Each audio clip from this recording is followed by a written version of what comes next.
Hi guys, it's album review time. We've got Remedy and Pleasure Beats the Pain.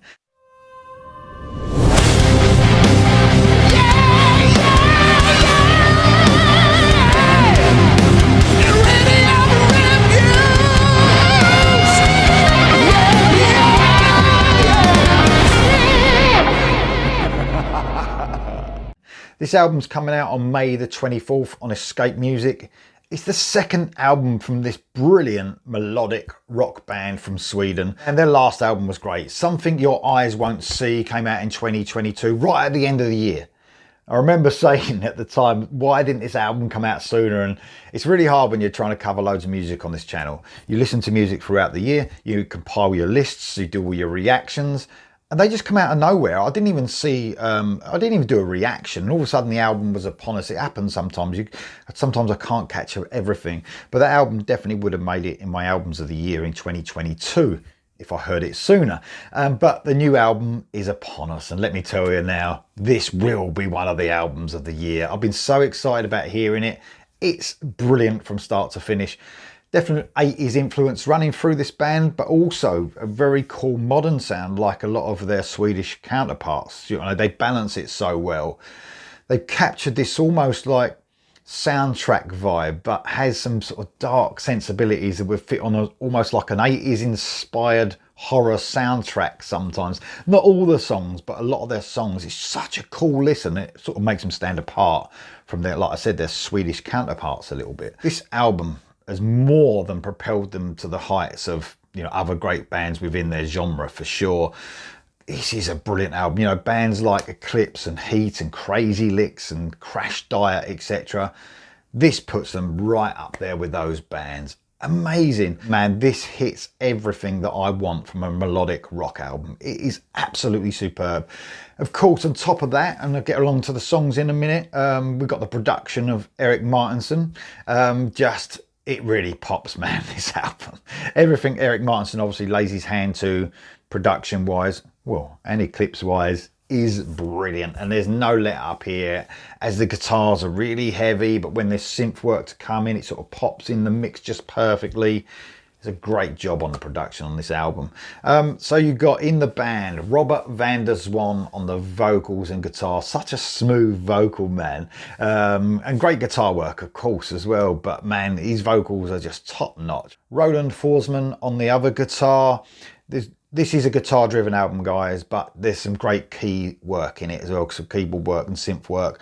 But man, the guitars are crunchy. You can hear there's some great solos throughout this. It's so melodic, this album, and that's how you want your guitar playing to be. Then you've got Jonas Diclo on the bass and Fredrik Kohlberg on the drums. Man, just a super tight rhythm section. And you know, they're just making the most as well. It's such a pounding, stomping album, this, and you get the most out of the production. But man, you got to just be fucking hard hitting as well on that rhythm section, and these guys just pull it off perfectly. And last but not least, you've got Jonas Oisvall on the keys. There's a lot of synth work on this album, and it's perfect. I did mention sort of this vibe that they've got, this almost 80s inspired horror sort of vibe that sort of runs through a lot of their tracks. I love it. It's sort of this sort of more darker vibe they've got, and a lot of that has to do with Jonas's synth work. It's just amazing throughout this album. Man, I love this album. I couldn't wait to hear it when it got sent through. Thank you to the record company about a week ago. I was just like, man, I can't wait to hear it. It does not disappoint. Let me get onto the tracks. We kick off with the amazing Crying Heart. This was a single. The first heavy riff kicks in and immediately it's just everything you want from a melodic hard rock track. Stomping bass line works its way to the first huge chorus. Robert van der Zwan's vocals just cut through the brilliant mix with a beautiful tone that has a slight husk to it. It's one of the catchiest songs you will hear, and easily one of the best starts to an album you will ever hear. Next up, we have Moon Has the Night, a really popular single, and it's brilliant. You can see why. A single that was sort of backed up by one of the music videos of the year as well. You've got to check it out. Go on their YouTube channel and check it out. A track that would have been the perfect soundtrack, like I said, to an 80s slasher film for sure. Beautifully written and performed vocal melodies, just surrounded by an ultra catchy, atmospheric, melodic rock track. Stadium rock at its best. Just when the hooky chorus couldn't get better, it goes up a key, sort of 80s style. An excellent track. Sin for me is the next song I want to talk about. This was the first single released. Man, it seemed ages ago now. It's definitely in 2023 anyway. Made it to my tracks of the year. I didn't know if it was going to be on this album or not. And an early indication on the brilliance we would get with the next album release.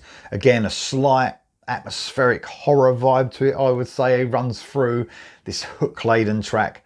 Roland Forsman is all over this track with some brilliant guitar melodies throughout. Another standout track. Angelina is the next track I want to talk about, and it's the first song that hasn't been released as a single that, you know, when I first heard this album, some brilliant AOR sensibilities, but guitars right up in the mix throughout the verses. A brilliant, catchy, pop-infused chorus that will just stick in your head, man, from the moment you hear it to the time you close your eyes at night. Sort of track you might sort of hear Styx writing, I would say. Bad Blood is the next track I want to talk about. It's kind of a West Coast AOR feel runs through this track. A real maturity is sort of felt in the songwriting here as they sort of hit all the feels in this exquisite AOR song. The song is just pure class, man, as it almost has a lot of heavy ballad feel to it. Ultra smooth, ultra catchy AOR.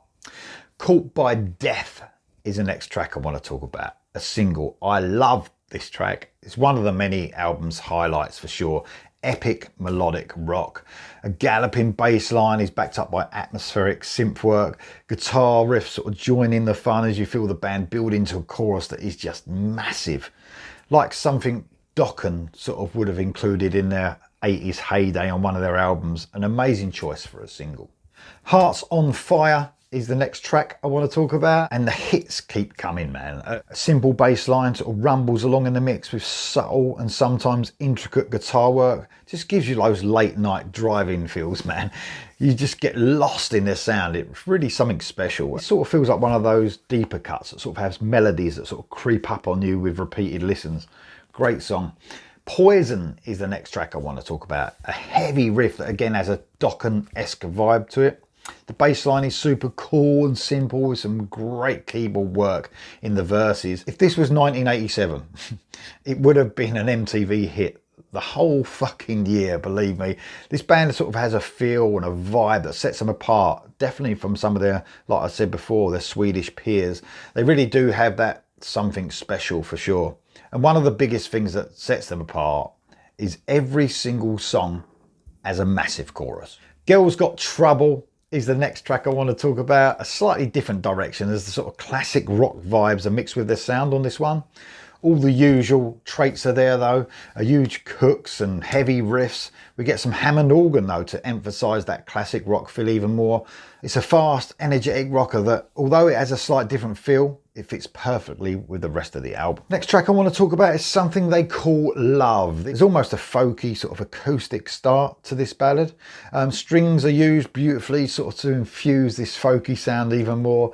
It's a brilliant vocal performance, of course, that sort of really shines through and pops in the mix. Just the mix on this album just really makes those vocals pop. The orchestral strings become sort of more prevalent as the back half of the track. Another cool departure and a fitting note to end on. So that's it, guys. A brilliant second album. The pressure was on, I think, for this band. They produced such a great album in 2022, something your eyes won't see, and I think the expectations were high. There was from me anyway, and man, no disappointment whatsoever. In fact, exceeded in every way my expectations. Guys, Remedy, Pleasure Beats the Pain. May the 24th, this is coming out.